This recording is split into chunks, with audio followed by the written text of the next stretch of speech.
Okay. You ready?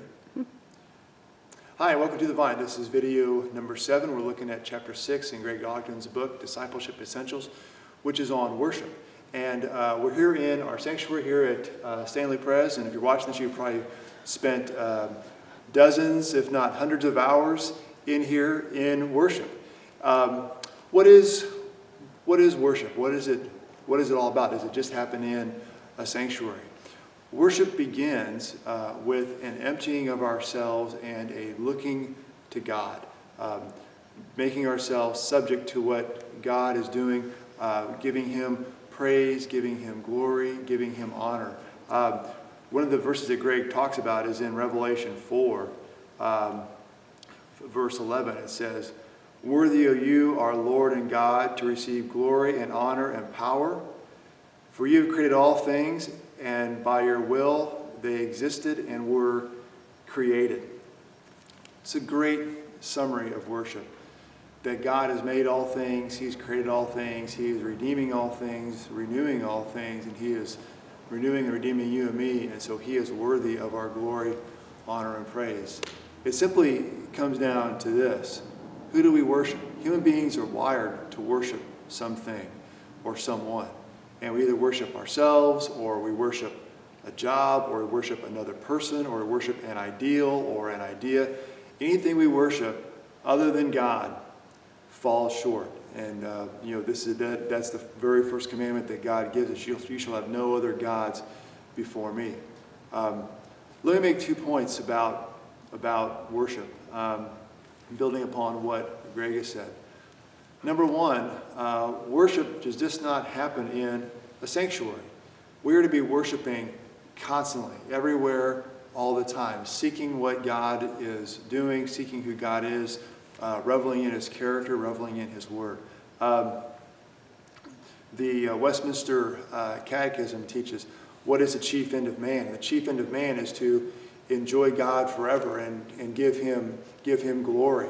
And that just doesn't happen from 1 hour, 9:30 to 10:30, or 11 to noon, or 8:15 to 9 o'clock or so on Sunday morning. It happens constantly, everywhere. And so worship is not something we only do in a sanctuary. Worship is an attitude. Worship is a way of being. And it makes it matter so much how we approach things if we approach them worshipfully. Walking into a situation, God, I'm going to worship you here. I'm going to glorify you. I'm going to honor you in my office, in my home, at school, in the grocery store, anywhere and everywhere. I'm going to worship you. The other day I was at a place and these two people were getting into a confrontation, and I was sort of standing right there, and words were flying, and there was tension.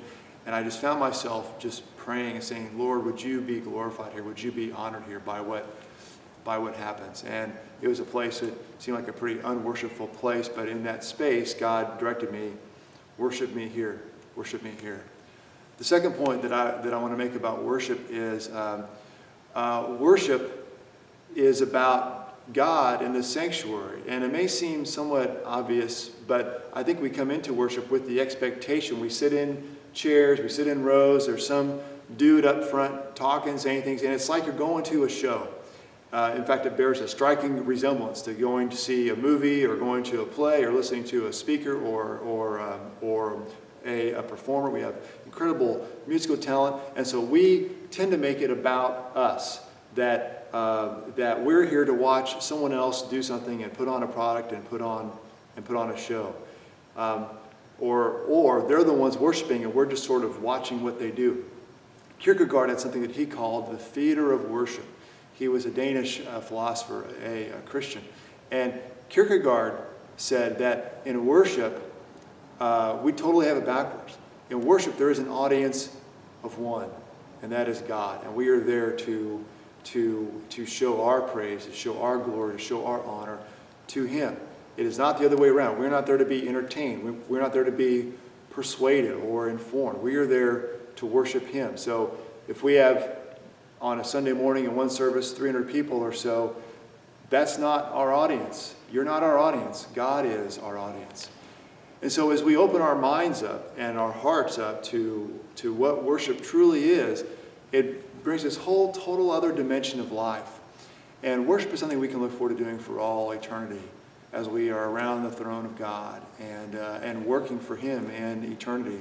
It'll all be worship. It'll all be worship. So I hope this is helpful to you. I hope you enjoy chapter 6 in Greg's book. It is a great chapter, and I learned a lot reading it. Thanks for watching.